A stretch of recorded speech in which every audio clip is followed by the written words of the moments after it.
Magandang hapon po mga kababayan, mga kailyan. Nandito naman po si Kuya Ding.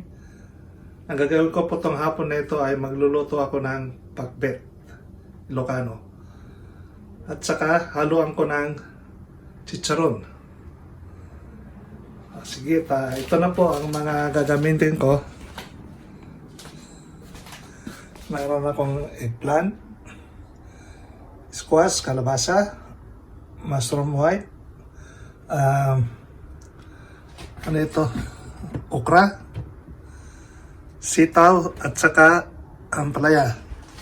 Ito na po ang mga ilalagay kong rekado. May kamatis ako, bawang, luya, at saka sibuyas.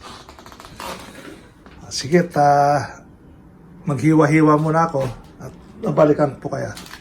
Maraming salamat. Ito na mga kabayan, nahiwa-hiwa ko na. Yan na, nahiwa-hiwa ko na lahat. Yan. Unahin kong ilagay itong chicharon ko. Ito, ilagay ko muna itong chicharon. Yan, halo niya.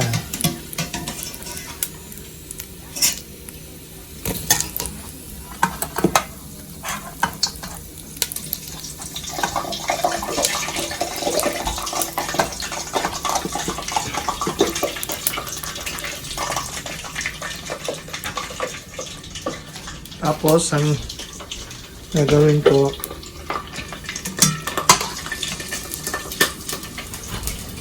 lagay ko muna yung ito, mga gulay niya, pinagsabay-sabay ko na.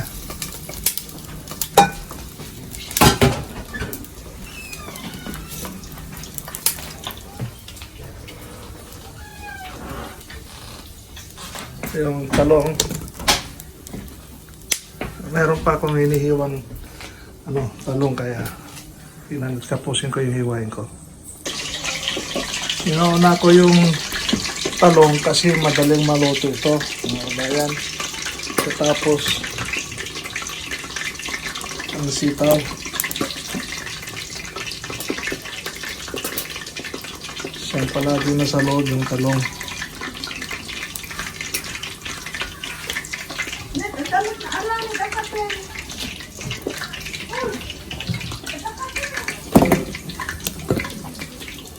Ayan mga kababayan, pasensya na kayo at may ingay yung isa dito.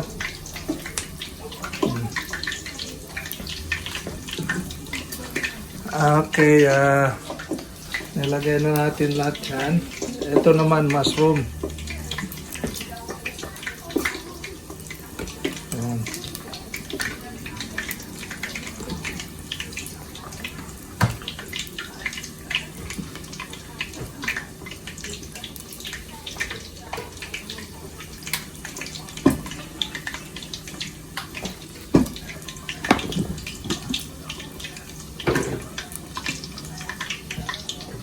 Tapos, nasa ibabaw yung ampalaya.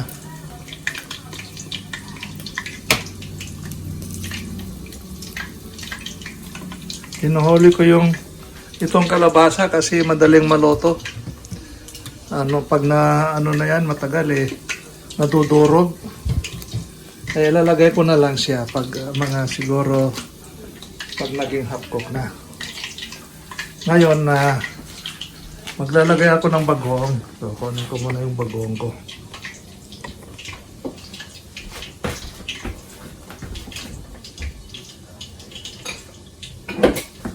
Ito mga kababayan, ang bagoong.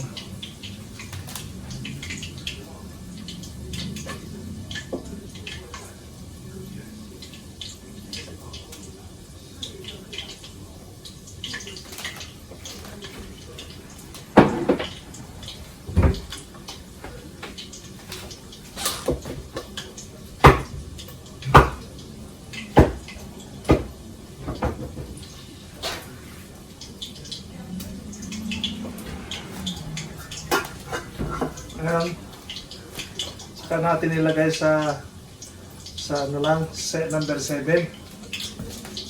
Ayan. Saka natin babalikan.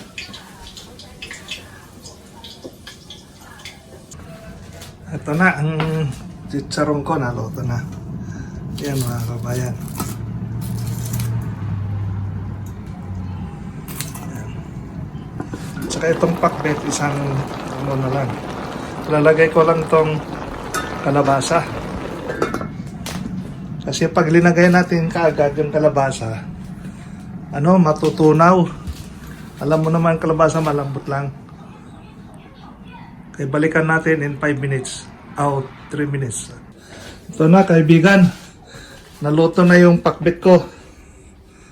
Yan. Saka yung chicharon. Sana mag-subscribe naman kayo at saka mag-share, comments, and don't forget to press the bell button. Marami pong salamat sa inyo ulit. Sana magugustuhan nyo po ito. Maraming salamat.